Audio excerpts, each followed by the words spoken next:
Assalamualaikum warahmatullahi wabarakatuh.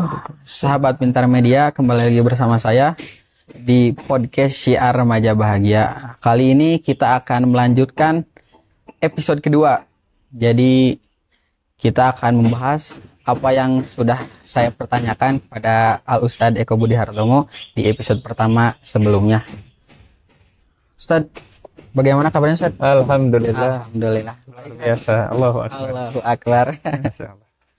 Alhamdulillah Ustadz.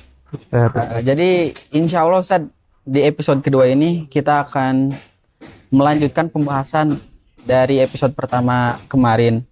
Nah, mungkin kemarin hanya prolog saja Ustadz. Apa saja sih permasalahan di remaja zaman sekarang? Nah, mungkin sekarang kita masuk gitu ke apa yang perlu kita lakukan untuk menanggulangi atau mencegah bahkan kepada anak di usia dini gitu Ustaz. Semoga Allah mudahkan. Bagaimana Ustaz? Jadi yang pertama itu ada apa sih Ustaz urgensi anak mengetahui atau memahami rukun Islam itu Ustaz? Oke.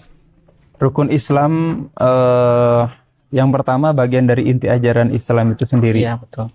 Yang di tengah kondisi zaman yang konon kabarnya sedang tidak baik-baik saja ini, Ustaz. Maka setiap individu muslim, tidak terkecuali anak-anaknya, tidak terkecuali ibu-ibunya, bapak-bapaknya, dan juga semua kalangan, perlu ada penguatan ruhiyah, begitu ya, penguatan iman, penguatan Islam. Dalam hal ini, rukun yang menjadi tempat berdirinya bangunan, itu harus benar-benar kita lakukan sesempurna yang kita bisa. Harus kita pastikan kuat, tertancap, sekuat yang kita bisa. Supaya apa?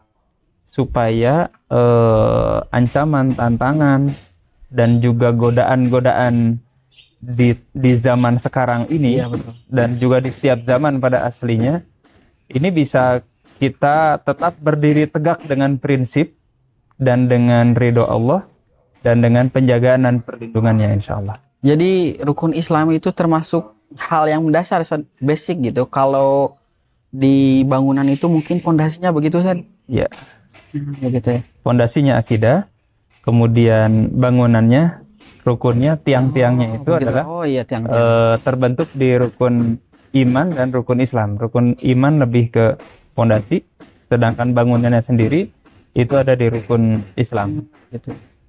Jadi memang hal yang penting juga untuk anak gitu. Kita beri pemahaman atau pendidikan untuk anak seputar rukun Islam, rukun iman. Sangat penting sekali. Orang tua dan pendidik yang lalai memberikan penguatan pada tema ini akan menyebabkan muncul resiko-resiko tidak terduga dan tidak diinginkan. Sebagaimana dalam sebagian informasi berita kita dengar, ada seseorang sekolah di sekolah Islam, di sekolah dasarnya, tapi kemudian sang ibu mengeluhkan ketika konsultasi keluarga di sebuah ceramah seorang ustadz yang terkenal yang mengatakan anak saya murtad. Wah, kok bisa? Apakah tidak dipelajari? Mungkin dipelajari. Mungkin juga tidak cukup untuk menghalau gangguan, godaan, tantangan zaman. Atau mungkin kondisi beliau ketika di sekolah lanjutannya. Mungkin di SD-nya kuat, tapi di sekolah lanjutannya bisa jadi. Karena banyak faktor, maka menyebabkan bangunan Islam itu runtuh dengan mudah. Na'udzubillah. Mungkin SMP juga masa peralihan dari anak ke remaja ya Ustaz? Betul, masa transisi yang sangat penting. Dan melibatkan 3 unsur bagaimana dalam informasi sebelumnya ya. Ada unsur sekolah dalam hari ini guru, kurikulum, pembiasaan, program-programnya dan seterusnya. Ada unsur rumah dalam hari ini orang tua, kakak adik, pola asuh, pembiasaan dan seterusnya. Dan juga yang unsur ketiga adalah lingkungan, teman dia, dan sekarang sudah sebagiannya juga mungkin berada dalam bentuk media sosial, online, dunia maya, walaupun tidak bertemu, tapi ternyata memberikan pengaruh Betul. yang sangat kuat. Iya itu Ustaz. Kadang kita melihat anak-anak itu, tontonan itu menjadi tuntunan itu, betul Nah, Ustaz. bahaya sekali. Kadang anak-anak meniru apa yang ada di dalam YouTube gitu, apa yang ada di dalam sosmed-sosmed lain begitu. Harus Jadi kita antisipasi. hal yang sangat mendasar dan sangat penting ya Ustaz. Betul. Rukun iman dan rukun Islam seperti itu. Baik Ustaz, untuk pertanyaan kedua nih Ustaz. Nah, seperti yang sudah ditanyakan di episode sebelumnya, jadi ada ya beberapa gitu konten kreator seperti itu melakukan sosial eksperimen. Coba sebutkan rukun Islam. Ternyata tidak hafal, padahal yaitu di mungkin jenjang yang sudah peralihan dari remaja ke dewasa gitu Ustaz. Tapi ya mereka masih belum tahu apa itu rukun Islam. Ada juga yang tertukar Ustaz, rukun Islam. Islam kepada Allah gitu. Jadi tertukar dengan rukun iman gitu Ustaz. Nah, itu bagaimana Ustaz fenomena itu bisa terjadi gitu Ustaz? Ya, mungkin karena 3 unsur tadi ya. Ya. Orang tua yang tidak melakukan penguatan, yang penting anak anteng, betul. diculkan dengan gadget, diculkan dengan perangkat elektronik, teknologi yang ternyata pun orang tuanya gaptek sehingga sok aja mama cek, nggak bisa juga gitu ya, nggak ngerti. Jadi lebih pintar anak daripada orang pintar tua. anak. Betul. Mereka bisa mencari celah, bahkan kami dapat kabar ada orang tua yang sudah bikin settingan di alat routernya, ternyata masih bisa dirubah juga, dijebol oleh anaknya. Paspor juga sudah sedemikian rupa sehingga intinya sebetulnya kalau imunitas iman yang kita tanamkan, kita tancapkan secara kuat sejak dini, itu akan membuat mereka tangguh insya Allah. Masalahnya adalah ketika tadi orang tua tidak perhatian, kemudian menitipkan sekolah ke sekolah yang juga barangkali dari sisi kurikulum nggak jelas, betul. Dari sisi komitmen para pendidiknya untuk tidak hanya sekedar transfer ilmu, tapi juga transfer iman, transfer amal, begitu ya, sehingga betul. Penguatan benar-benar kita pastikan terjadi untuk anak-anak kita. Tidak terjadi, belum gerusan dari lingkungan, teman-teman tadi, media sosial, pengaruh. Yang merubah gaya hidup, merubah pola hidup, merubah mindset. Ini luar biasa. Bendungan, tidak terbendung lagi sudah begitu ya, berbagai serangan itu dari berbagai arah, mungkin televisi, handphone juga ya Ustaz. Begitu sangat deras hantamannya begitu ya. Jadi ada kaitannya antara penerapan pemahaman tadi, pemahaman dasar Islam dengan era digital ini, mungkin ada kaitannya juga ya Ustaz. Dalam era sekarang porsinya lumayan besar gitu ya, dan sebetulnya kita bisa berikhtiar untuk tetap melakukan penguatan. Sebagian antara keluarga muslim ada yang tetap walaupun sekolahnya di sekolah umum, sekolah di sekolah negeri, tapi mereka memprivatkan pemahaman agamanya, misalkan ya, memprivatkan tetap ngajinya, memprivatkan skill-skill kehidupannya, yang ini diharapkan benar-benar menjadi penguat itu sendiri terhadap hantaman-hantaman yang bisa jadi sebagian besarnya tidak terduga. Betul, tidak terduga dari berbagai arah, dari berbagai arah. Gadget, kemudian televisi, karena ya mungkin emang tontonan itu sudah lulus sensor, tapi kan anak tidak bisa memilih mana yang harus kita tonton, mana yang tidak boleh kita tonton. Nah, seperti itu Ustaz. Jadi bagaimana Ustaz tipsnya gitu untuk membatasi anak gitu tentang televisi, handphone gitu kan. Kadang beberapa orang tua itu, wah ini anak nangis terus nih, udah HP aja YouTube gitu. Wah ini anak nangis terus nih, TV aja gitu. Bagaimana Ustaz? Yang pertama keteladanan. Orang tuanya sendiri memberlakukan aturan itu untuk dirinya. Dibatasi. Kalaupun misalkan tetap ada keperluan penggunaan gadget misalkan, maka usahakan tidak di depan anak-anaknya. Anak-anak ketika memang tidak bisa terlepas, berikan batasan. Kemudian jaga yang utama, ibadah utama mereka, seperti sholat mereka jangan terganggu. Kita kasih pemahaman, dan tentu saja pemahaman ini kembali ke 3 unsur tadi. Ada lingkungan, anak-anak, mereka bisa memilah. Sebagaimana mungkin di sebagian video yang beredar di media sosial, itu ada anak mau main, ternyata teman-temannya berjilbab semua. Oh iya. Dia mengurungkan mainnya, pulang ke rumah, ngambil jilbab, padahal teman-temannya nggak ngomong, nggak nyuruh. Oh iya. Nah, Seperti itu. jadi Masya Allah hebat sekali ya efek dari lingkungan itu, Ustaz.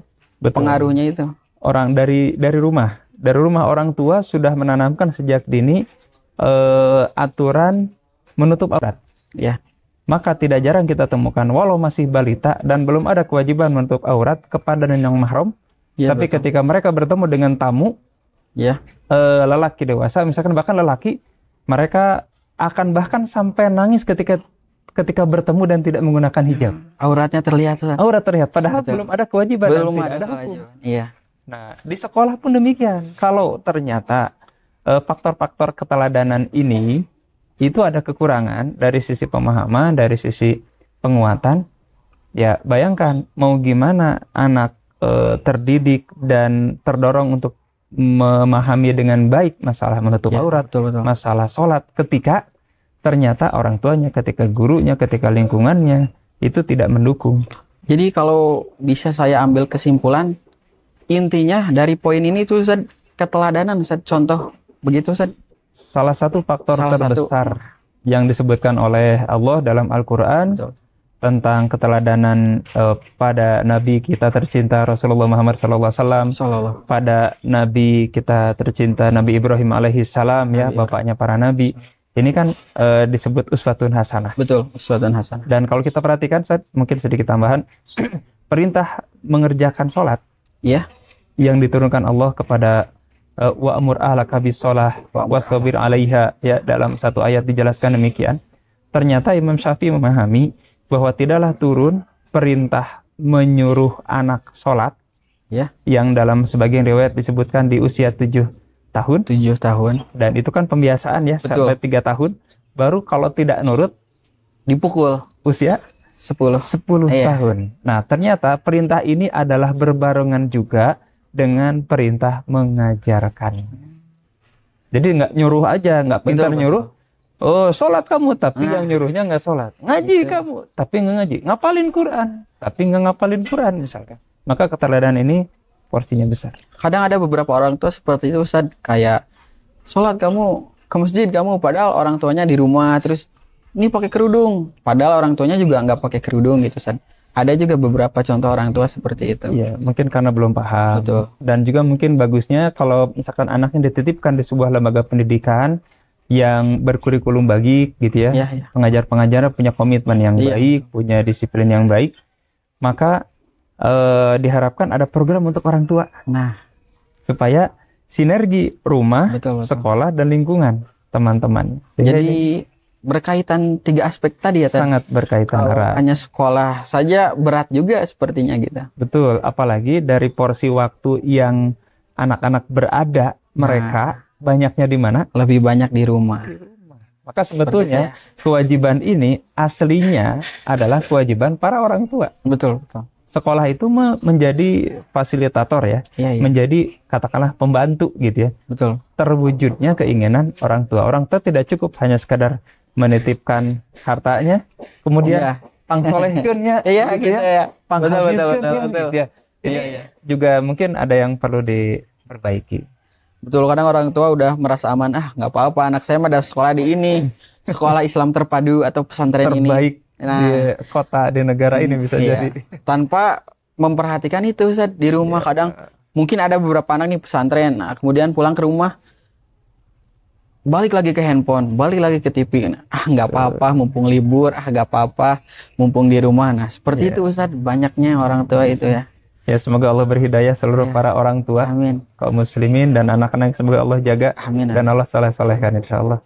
Itu jadi 3 aspek tadi itu satu kesatuan ya, Ustaz. Tidak Satu bisa kesatuan. dipisahkan. Tidak bisa dipisahkan. Salah satunya tidak berjalan, itu tidak berjalan Akan semuanya. berefek negatif. Berefek negatif. Seperti itu ya, Ustaz. Ke pertanyaan selanjutnya mungkin boleh diminum dulu, Ustaz. Ah, sip. Saya Alhamdulillah. juga izin minum dulu. Insyaallah diizinkan. Bismillahirrahmanirrahim. Barakallahu fiik. Alhamdulillah, segar, Ustaz. Bismillah. Barakallahu fiik kepada para donatur, ya.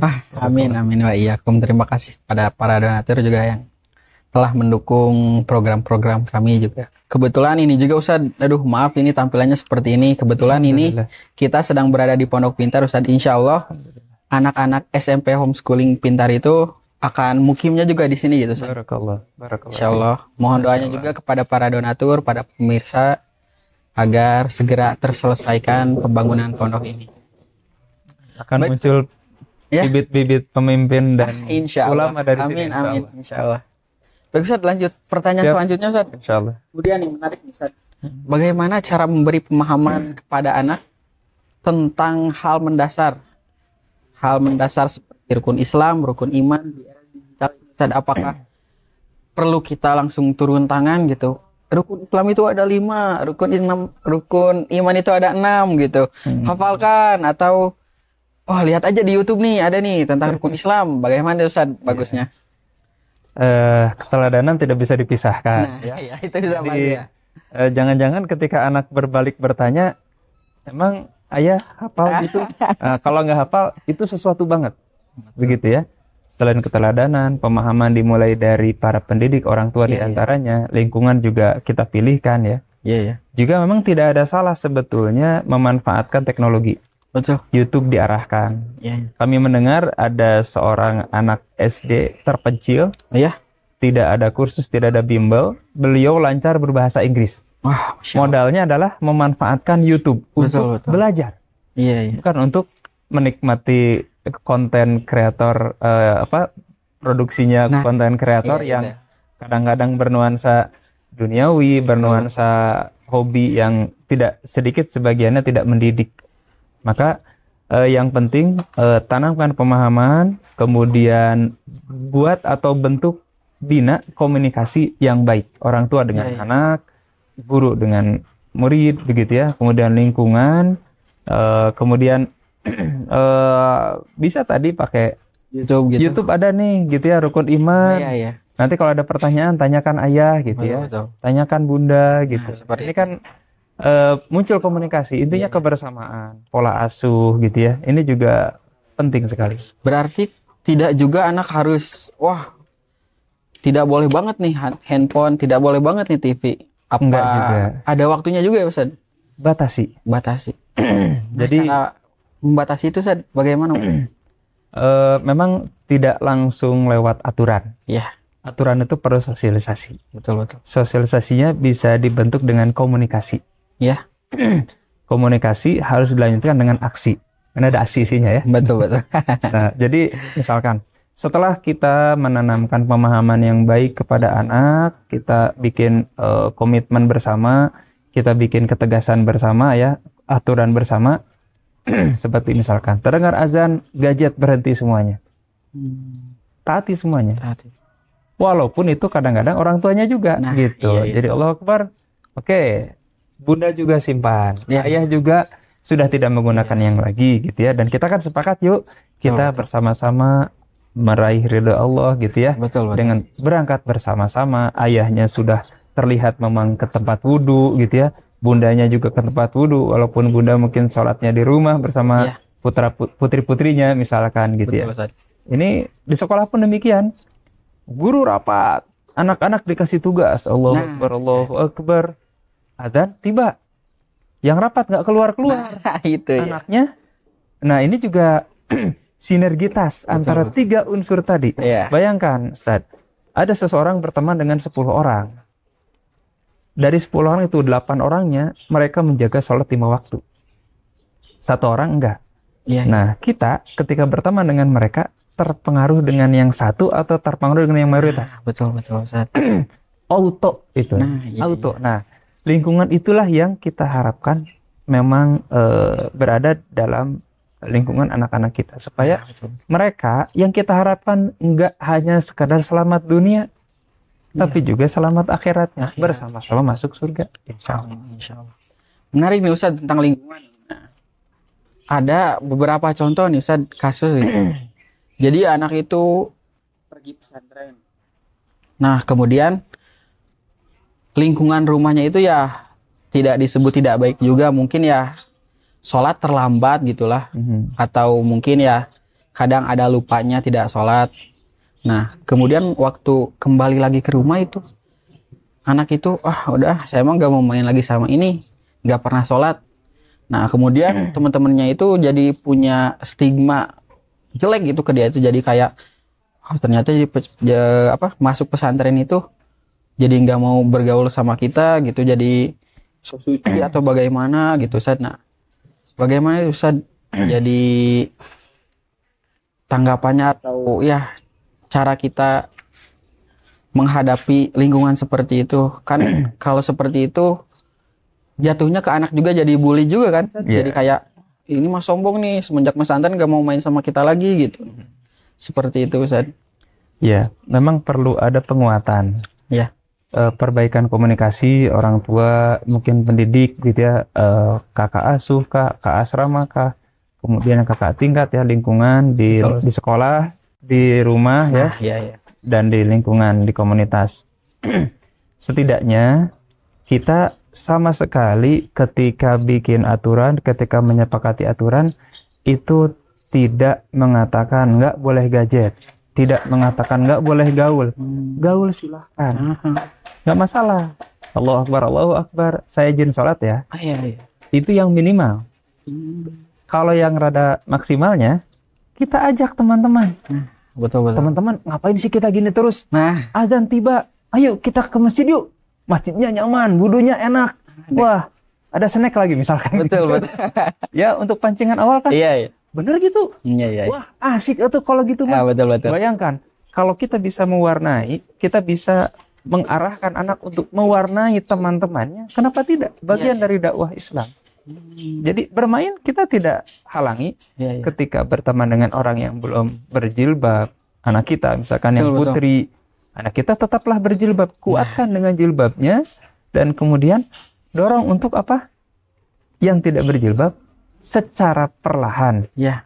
Tidak kemudian diponis. Ya, langsung kamu sesat toh, kamu nggak paham loh. Betul. Jadi teman. Itu juga persepsi, berangkat dari pemahaman.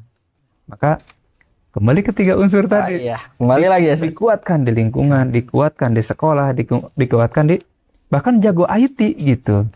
Jago IT, bahkan ada putrinya salah seorang sahabat gitu ya, yang juara Olimpiade Nasional. Sains, geografi begitu ya, kemudian matematik. Kenapa tidak? Oh, ternyata beriman itu asik loh. Bahkan betul. Dari rata-rata penghafal Al-Quran itu di pelajaran umumnya juga cepat hafalannya, mudah memahaminya. Kenapa tidak gitu? Kenapa harus didiskriminasi? Kenapa harus dipilah-pilih? Justru enjoy gitu. Nah, itu perlu perjuangan. Berarti ada pengaruh juga ya, Ustaz, dari hafalan Al-Quran ke prestasi akademik juga. Kami temukan banyak yang demikian.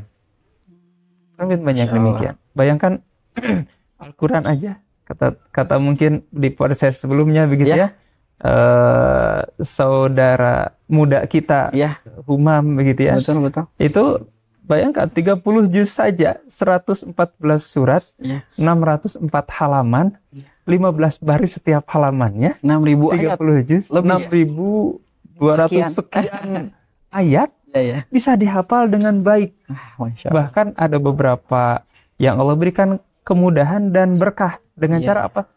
Al-Baqarahnya sudah seperti Al-Fatihahnya, dan juz dan ayat surat yang lain sudah seperti Al-Fatihah.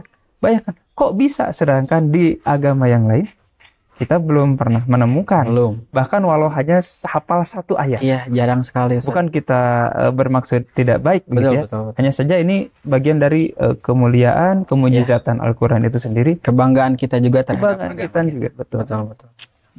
Masya Allah. Jadi sebetulnya tidak perlu membatasi. Kamu nggak boleh main sama ini. Mereka nggak pakai kerudung. Nggak boleh main sama ini. Mereka tidak sholat. Tapi kita beri pemahaman agar anak bisa mengajak, bisa mengecualikan diri dia dari lingkungan dia, mungkin seperti itu. Minimal memegang prinsip ketika berbeda, dia kuat dan tidak memberikan efek negatif kepada tidak yang terbawa lain. arus. Bahkan kita juga tidak hanya membatasi pertemanan kepada tadi masalah hijab tidak hijab, sholat tidak hijab, sholat tidak sholat. Bahkan kepada yang berbeda agama pun kita wajib berbuat baik kepada mereka. Betul. Kita wajib menjaga hubungan baik. Kenapa tidak gitu? Kalau kita hidup di kemajemukan dengan pemahaman yang baik, kita kuat, bahkan dengan izin Allah mudah-mudahan mungkin malah adab akhlak kita menghantarkan teman-teman yang tidak seagama Ya, kita menjadi mudah-mudahan. merasakan indahnya iman. Betul, itu, Masya Ustaz. Allah. Masya Mudah-mudahan jadi barokah buat semua. Betul, betul. Jadi ya seperti itu, tidak bisa di cut off gitu. Jadi tidak bisa langsung, wah nggak boleh nih gadget, nggak boleh nih TV. Bisa dikatakan Tapi, kurang bijak mungkin Ya, ya. kurang Jadi bijak ternyata ya. Seperti itu juga. Ada juga mungkin sisi positifnya dari gadget, dari TV mungkin. Meskipun sedikit tuh, Ustaz. kembali ke pengguna Nah, dan itu. penggunaan. Ya, jadi baiknya itu diberi pemahaman, kemudian semoga gitu bisa mengajak juga teman-temannya Ya, paham juga tentang agama, kepentingannya sholat, terus mungkin bisa mengajak juga sampai menghafal Al-Quran, Ustaz. bisa jadi. Bisa jadi. Kata Nabi, teman itu Cerminan. adalah cerminan. Kemudian teman itu mempengaruhi agama seseorang. Betul, betul. Maka penting bagi kita dan Penting. pendampingan kepada anak-anak kita Ya. atau anak didik kita bisa jadi tidak cukup sekali 2 kali. Betul, betul. Setiap hari, pagi, siang, sore, malam, begitu ya.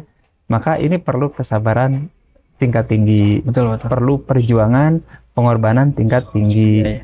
sehingga soleh yang kita inginkan tumbuh kepada anak-anak atau anak didik kita juga harus beriringan dengan upaya mensolehkan diri kita juga. Nah, ya itu, Ustaz. Gitu. Seperti itu ya. Jadi pendidikan tidak bisa kita serahkan sepenuhnya kepada sekolah ya, Ustaz. Betul. Karena Jadi- ada 3 unsur tadi. Iya. Setidaknya 3 unsur. Mungkin ada unsur lain. Ustaz, Iya. ya? Setidaknya 3 unsur ini kita pegang Ustaz, kuat. Nah, pertanyaan selanjutnya menarik nih, Ustaz. Mungkin kita kan tadi udah, kalau anak itu dididik dari awalnya sudah mendasar tentang pemahaman Islamnya. Nah, mungkin kalau ya kita, Ustaz, berdoa untuk yang terbaik dan bersiap untuk yang terburuk ya, Ustaz. Iya. Nah, misalkan nauzubillah, Ustaz, anak kita itu sudah terlanjur, Ustaz, mungkin terbawa oleh sosial media, dunia maya. Jadi Iya. kayak mungkin anak kita tergolong nauzubillah seperti ya sebagian anak yang tidak tahu rukun iman, rukun Islam seperti itu. Nah, cara menanggulanginya, Ustaz, bagaimana? Apakah kamu nih udah jauh dari agama nih, pesantren aja? Nah, atau bagaimana itu, Ustaz? Ya, melibatkan 3 unsur lagi begitu ya. Pilih temannya, kemudian evaluasi kegiatannya, lakukan pendekatan orang tua dan guru, kemudian jangan lupa ikhtiar anak ketika anak katakanlah ada di usia belum balik, maka salah satu faktor besar yang mempengaruhinya adalah ikhtiar orang tua. Ya. Selain doa, juga katakanlah perlu didiagnosa secara detail penyebabnya kenapa sebetulnya, dan bisa diikhtiarkan. Mungkin istilah lainnya terapi. Terapi, Ustaz. Ada terapi komunikasi, ada Ya. terapi tadi ya kecanduan, Ya, betul. ada Kecanduan. terapi yang melibatkan bahkan mungkin unsur-unsur kriminal. Iya, Ini perlu secara tepat dicarikan jalan solusinya. Melibatkan 3 unsur bisa jadi, atau minimal 2 unsur lah. Sekolah ya, dalam hal ini mungkin wali kelasnya, atau Wali mungkin guru, pendidik, dan juga rumah. jadi Karena dari beberapa yang juga kami temukan, ada interaksi langsung, ada juga mungkin dari kabar-kabar, itu ada anak yang luar biasa, katakanlah bandel begitu ya, Iya. tidak bisa diatur, sholat juga ditinggalkan. Nah, iya. Qadar Allah, ternyata sebabnya adalah ada riba pada orang tuanya. Masya Allah. Jadi dosa apapun yang dilakukan oleh orang tua, oleh teman-temannya, oleh dirinya maksudnya ya, kepada Allah, apalagi tadi meninggalkan sholat gitu ya, puasa di bulan Ramadan asal-asalan, haji umroh mungkin berangkat tapi nggak paham rukunnya, nggak iya, makan syarat sahnya Iya, gitu iya. ya, Betul. sehingga mungkin rencananya kabarnya podcast berikutnya akan membahas seputar fikih-fikih dasar ya. Wah, insya Allah. Insya Allah. Mudah-mudahan ini jadi bekal buat kita semua. Insya Sebagai Allah. bocoran buat pemirsa begitu Iya, ya, betul. buat sahabat. Gitu. Untuk kedepannya insya Allah membahas fikih-fikih dasar atau kontemporer juga ya, Ustaz. Ya, Masalah-masalah Insya yang Allah. ada di zaman sekarang yang tidak ada di zaman Nabi ya, Ustaz. semoga Allah mudahkan kita bisa Amin. mendiskusikannya dengan baik, Amin. dengan ilmu yang benar, dan Allah ridha kepada kita. Betul, seperti itu, Ustaz. pertanyaan selanjutnya Ustaz. Ya. Boleh diminum dulu Ustaz takutnya? Oh, alhamdulillah. Masya Allah. Terima kasih atas kesempatan. Sama-sama Ustaz. Kemudian Ustaz, pertanyaan selanjutnya. Bagaimana Ustaz cara penerapan rukun Islam ini di era digital Ustaz? Untuk penerapannya memang bertahap ya. Dari pemahaman yang kita tularkan, kita tanamkan, kita tancapkan. Iya. Seperti syahadat misalkan, Ya. gitu ya. Maka penguatan pemahaman akidah yang utama, tauhid, yang lawannya adalah syirik. Ya itu. Ini Tauhid syirik. tidak bisa dilepaskan dari tema syahadatain. Syahadatain. Sederhananya begitu. Sementara ya, Ustaz ya. Tentang masalah sholat pun sama. Tentang sholat yang dimana tidak ada udzur sama sekali bagi orang sehat. Atau bahkan orang sakit sekalipun ya. Kecuali sudah lupa ingatan, kecuali memang dalam kondisi sudah ngalempreh begitu ya, sudah tidak berdaya apa-apa lagi, tetap wajib sholat. Wajib Ustaz. Walaupun hanya sekedar kedipan. Katakanlah begitu ya, dalam fikih Islam dijelaskan. Atau dalam perjalanan. Naik kereta, naik kendaraan, roda 1, ada roda 1, ada 2, roda 4 atau lebih begitu ya. Atau mungkin darat, laut, udara. Ternyata kita perlu paham. Betul. Bagaimana pelaksanaannya ketika tidak bisa berdiri, bagaimana pelaksanaannya ketika air tidak ada, ada tayamum, mandi wajib begitu ya. Kemudian rukun juga ada 17 dalam kitab Safinah begitu ya, dalam salah satu kitab fikih Syafi'i. Ini secara detail perlu kita pahami. Ini kan rukun Islam ya. Kemudian zakat pun demikian. Yang punya harta kena nisab dan haulnya senilai dalam sebagian tema 85 gram emas ya, dengan harga sekarang. Setahunnya berapa, maka yang berpenghasilan sekian dikalikan lebih dari harga itu, maka sudah kena gitu ya, harus dikeluarkan zakatnya 2,5%. Kalau yang belum nyampe, ada syariat infak begitu ya, sedekah itu juga bisa gitu ya, kepada lembaga yang terpercaya. Di sana ada para penghafal Quran, di sana ada penuntut ilmu, Masya Allah, pengalir jariahnya kan juga terus berjalan. Dan kemudian puasa demikian.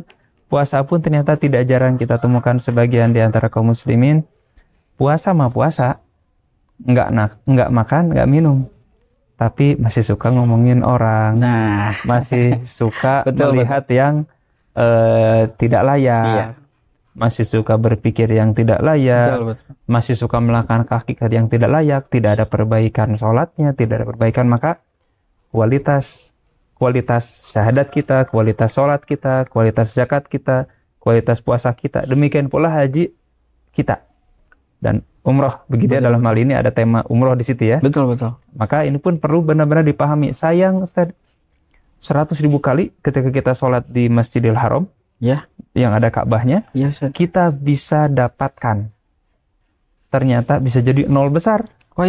Ketika wudunya tidak benar. Ketika wudunya benar, rukun-rukun sholat tidak sempurna, dalam kondisi tidak ada uzur. Sayang banget. Menarik nih untuk pembahasan selanjutnya. Insyaallah. Wudu, kemudian tata cara sholat juga menarik. Rukun-rukunnya kita kupas dengan izin Allah, dengan kemudahan dari Allah dan dengan ridha dari Allah. Semoga Allah memudahkan. Amin. Jadi di era digital ini bukan alasan untuk tidak beragama ya Ustaz. Mungkin untuk zakat bisa lebih mudah dari handphone juga, dengan mungkin transfer. Iya, transfer juga kan. Dengan kris, dengan apa banyaklah sekarang betul. Gitu ya. Bukan bahkan menjadi hambatan. Bukan hanya sekedar tidak jadi hambatan, justru harusnya lebih mudah. Lebih mudah ya Ustaz. Lebih terdorong. Terbantu gitu ya. Oleh teknologi. Lebih terbantu karena teknologi memudahkan kan. Ternyata ada juga manfaat dan madorot, tapi itu betul. Bagaimana penggunanya Ustaz? Kembali ke penggunanya. Alhamdulillah Ustaz. Jazakumullah khair Ustaz. Allahumma amin wa iyyakum. Menyampaikan ilmu kepada kita Ustaz. Semoga bermanfaat. Terima kasih juga telah menyempatkan untuk datang ke acara kami ini. Ya pemirsa, seperti itu mungkin pembahasan kita kali ini. Mungkin akan kita lanjutkan di podcast berikutnya, episode ketiga bersama Ustadz Eko Budi Hartomo. Tunggu saja episode selanjutnya, pembahasan selanjutnya di podcast Syiar Remaja Bahagia. Begitu Ustaz. Jazakumullah khair. Amin wa iyyakum, barakallahu fiik.